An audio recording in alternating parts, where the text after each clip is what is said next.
जीवन में सफलता एवं असफलता तो ऊपर वाले के हाथ में होती है।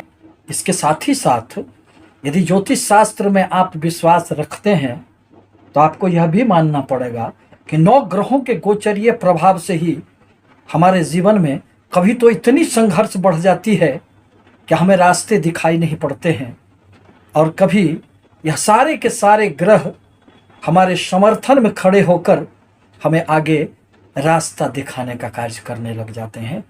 नमस्कार, मैं प्रोफेसर सतीश चंद्र झा अपने चैनल में आपका पुनः स्वागत करते हैं। किसी भी ग्रहों का जब राशि परिवर्तन होता है अथवा वह अस्त होते हैं या वक्री होते हैं तो ऐसी स्थिति में उसका प्रभाव निश्चित रूप से प्रत्येक व्यक्तियों पर पड़ता है।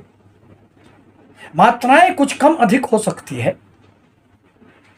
इसी संदर्भ में आज मैं शनि देव जो 17 जून 2023 को वक्रगत अवस्था में आने वाले हैं और वह 4 नवंबर तक उसी स्थिति में रहेंगे, उसी संबंध में कुछ बातों को लेकर आपके समक्ष उपस्थित हुआ हूं। यूं तो शनि ग्रह का नाम सुनते ही व्यक्तियों को अनेक प्रकार की मन में शंकाएं उत्पन्न हो जाती है, क्योंकि लोग शनि देव से बहुत अधिक भ्रमित भी हैं। ये तो प्रत्येक ग्रहों की एक अपना स्वभाव होता है और प्रत्येक ग्रहों की जीवन में उपयोगिता भी होती है।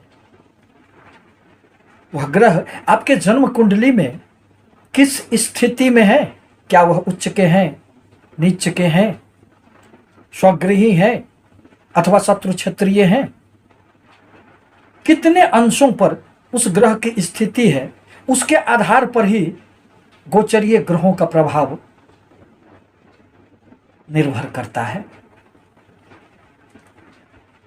अब जहां तक मेष राशि का प्रश्न है तो मंगल प्रधान मेष राशि के लिए शनिदेव बहुत अधिक कारक ग्रह नहीं माने जाते हैं, परंतु आपके लिए 10th एवं 11वें भाव के स्वामी तो शनिदेव ही माने जाते हैं। शनिदेव यदि किसी के कुंडली में अच्छी स्थिति में नहीं रहती है तो व्यक्ति को जीवन में कभी भी स्थायित्व नहीं मिल पाता है, हमेशा ही उसकी संघर्ष बढ़ जाती है। अतः शनिदेव के वक्रगत अवस्था के कारण जहां कुछ राशियों को शुभ प्रभाव भी प्राप्त होंगे, वहीं कुछ राशियां इससे प्रभावित होकर अनेक प्रकार के संघर्षों में घिरते चले जाएंगे।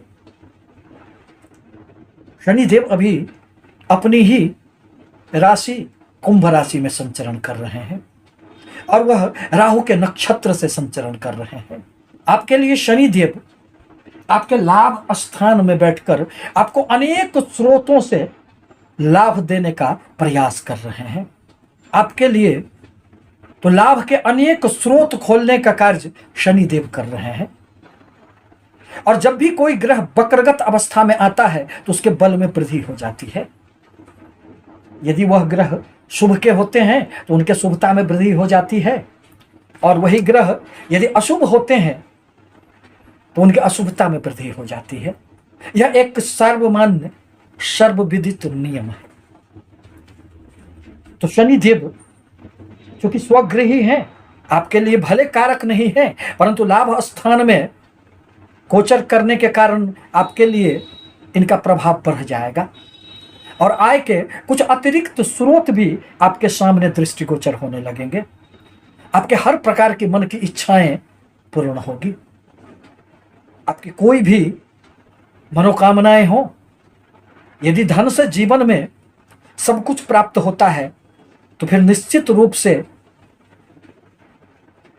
4 नवंबर तक शनि की वक्रगत अवस्था में आपको बहुत ही सुखद परिणाम प्राप्त होंगे। आपके कर्म क्षेत्र में भी उन्नति होंगे, क्योंकि कर्म क्षेत्र के स्वामी भी तो शनिदेव बनते हैं और कर्म क्षेत्र के स्वामी का लाभ स्थान में जाना और वहां वक्रगत अवस्था में आना यह भी संकेत करता है कि आपको अपने कार्यों के द्वारा, आपके व्यापार, आपके नौकरी के द्वारा कुछ अतिरिक्त आय के स्रोत बनेंगे और अनेक स्रोतों से आपको खूब धन लाभ होंगे।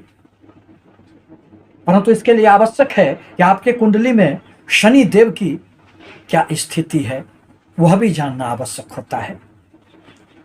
बलाबल में उनकी स्थिति क्या है, क्या वह कमजोर तो नहीं है, क्या वह स्वगृही है। इन सब बातों के आधार पर भी आपको परिणाम प्राप्त होंगे। बड़े भाई बहनों के साथ थोड़ी सी समस्याएं आ सकती है। सुदूर क्षेत्रों से आपको लाभ प्राप्त होंगे। शनिदेव की तीसरी दृष्टि आपकी राशि पर पड़ रहे हैं और वहां राहुदेव की भी स्थिति बनी हुई है। अतः जब भी कभी गोचर बस शनिदेव की तीसरी दृष्टि राशि अथवा लग्न पर पड़ते हैं तो मन में दुविधा की एक स्थिति पैदा हो जाती है, मन में संशय पैदा हो जाता है, आत्मविश्वास की कमी हो जाती है। परंतु यदि आप में दृढ़ इच्छा शक्ति हुई, मानसिक रूप से आप यदि सबल हुए, चंद्रमा आपके जन्म कुंडली में यदि मजबूत स्थिति में हुए, तो फिर शनिदेव का बहुत अधिक अशुभ प्रभाव उत्पन्न नहीं होगा। शनिदेव की 7वीं दृष्टि आपके पंचम भाव पर पड़ेंगे, जहां सूर्य की राशि है। अतः यह मित्र दृष्टि नहीं है। सूर्य के साथ शनिदेव की शत्रुवत संबंध होते हैं। अतः छात्रों को जहां शिक्षा के क्षेत्र में थोड़ी सी मानसिक परेशानियों से गुजरना पड़ेगा, आपको कंसंट्रेशन का अभाव रहेगा। प्रेमी जनों को भी थोड़ी बहुत इस अवधि में समस्याएं आ सकती है। प्रेम संबंधों में थोड़ी सी दूरियां बन सकती है। अतः उस पर भी आपको निश्चित रूप से ध्यान रखने की आवश्यकता पड़ेगी। परंतु यदि आप शेयर, सट्टे, लॉटरी इत्यादि से जुड़े हुए हैं तो उसमें आकस्मिक लाभ की संभावनाएं निश्चित रूप से बनेगी। शनिदेव की 10वीं दृष्टि आपके अष्टम भाव पर पड़ेंगे, वहां मंगल की राशि है और मंगल एवं शनि में भी बहुत अधिक सामंजस्य नहीं रहता है। परिणामतः आपको स्वास्थ्य पर ध्यान रखने की आवश्यकता पड़ेगी। पैतृक संपत्ति के संबंधित कुछ विवाद उभर कर सामने आ सकते हैं। ससुराल से भी आपको कुछ मनमुटाव हो सकते हैं।